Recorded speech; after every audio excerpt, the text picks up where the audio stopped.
Well, hey everybody, it's me, Max Scoville for IGN. San Diego Comic-Con is behind us, but luckily we were able to escape it with our hands on Hasbro's Marvel Legends exclusives. We've got the smaller scale Collector's Vault and the large 6-inch scale Raft set of action figures. I figured we'd completely ruin the collector value and unbox these.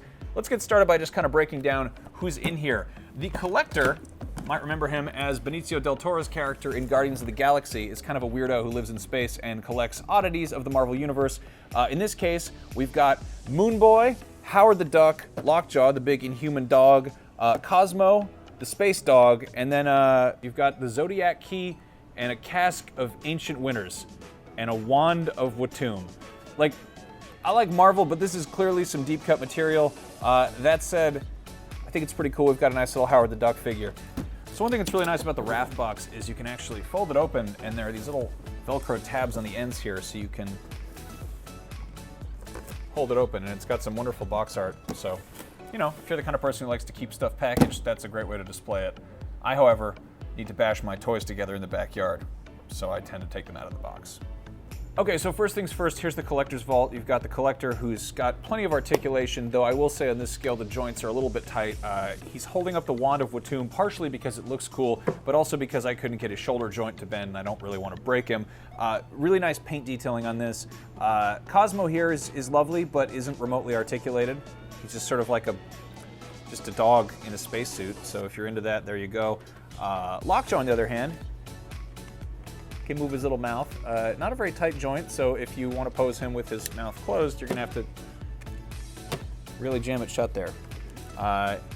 Can't tell if his joints move. I don't think they really do. He's just sort of pieced together like that, but I gotta say, this is a wonderful thing to display here. Moon Boy, on the other hand, is extremely articulated. He's got ball-jointed hips, he's got ankle joints, he's got ball-jointed shoulders, wrist articulation, wonderful fuzzy little head, and the best part is he's covered in flocking, which is that weird fuzzy stuff that they put on action figures like Moss Man and Stinkor, if you're as old as I am. And then there's Howard the Duck, who doesn't have any articulation, but he's a wonderful little sculpt. The accessories are pretty funny. The Zodiac Key is very floppy. It's kind of just like a squishy, bendy little thing, so if you're hoping for a really sturdy Zodiac Key, I'm sorry to disappoint you. And here we have the contents of the Raft box. Abomination is a wonderfully chunky figure. Joints are a little bit loose, but he's weighty enough that you can just plop him right down. Amora is the exact opposite. I'm amazed that she's standing right now because she's wearing these stiletto heels, and her legs are kind of wobbly. Look at that, I'm amazed at myself. Then there's Dread Knight, who, this is actually the third Dread Knight action figure we've ever gotten. There was one in 1994 with the Iron Man cartoon show, and there was one released with Marvel Superhero Squad. So if you've always wanted a Dread Knight figure, bad news, you gotta buy this limited edition box set. Purple Man, Kilgrave, it's a man in a suit.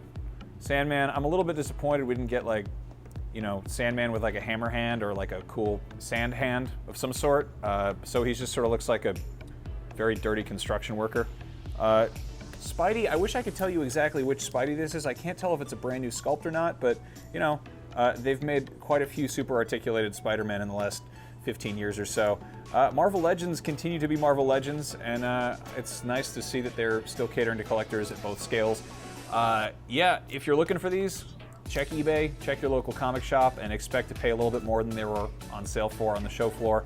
Or you can always break into the IGN offices, but be careful. They're guarded by Spider-Man. For more on toys and superheroes and everything else that's fun, keep it right here on IGN. I'm Max. Take it easy.